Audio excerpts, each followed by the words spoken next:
dan Lotte Inc. yang bermarkas di Amerika Serikat dan menjadikan perusahaan ini membayar pajak terbesar kepada pemerintah Indonesia. Jadi di Pulau Papua itu memiliki sebuah tambang emas yang bekerjasama dengan negara Amerika Serikat, yaitu adalah Freeport McMoRan Moran. Papua ini adalah penambang emas terbesar di Indonesia. Kawasan Gresik di pantai utara Jawa akan menjadi pusat pengolahan konsentrat tembaga dan emas yang dihasilkan dari gunung emas di Papua. Namun banyak ketegangan mengelilingi aktivitas di pertambangan ini. Emas dari Papua akan didistribusikan ke kota-kota besar di Pulau Jawa, contohnya Surabaya, Bandung, Jakarta, dan lain-lain. Penjualan emas sepanjang 2022 mencapai 33 ton. Dari Papua, emas dari Papua akan didistribusikan ke Pulau Jawa, yaitu di kawasan Gresik. Lalu dari Gresik akan diolah emas tersebut menjadi seperti gelang, cincin, kalung, dan perhiasan-perhiasan lainnya.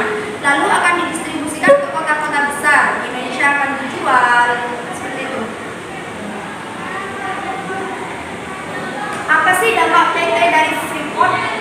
Dampak negatif dari PT Freeport. Yang pertama, dampak negatifnya adalah pencemaran lingkungan akibat kegiatan pertambangan. Jadi kegiatan pertambangan bisa merusak lingkungan. Yang kedua, industrialisasi sumber daya alam yang hanya menguntungkan pemilik, bukan seluruh penduduk Indonesia.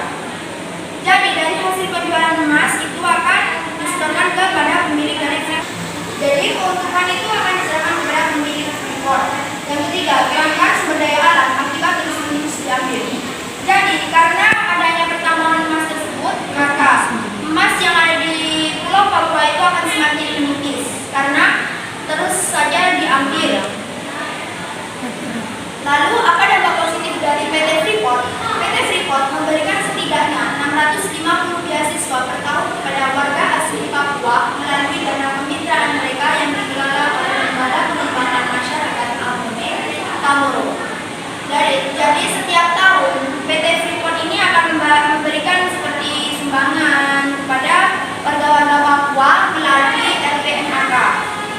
Baiklah, cukup sekian presentasi yang dapat saya sampaikan. Saya serahkan kepada Nurul. Apakah ada pertanyaan? Ada. Perkenalkan, nama saya Pramelia, saya perwakilan dari kelompok 3. Ingin bertanya, apa sih yang dimaksud dengan perdagangan gabungan?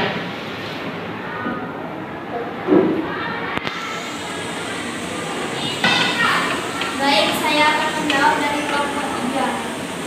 Perdagangan atau perniagaan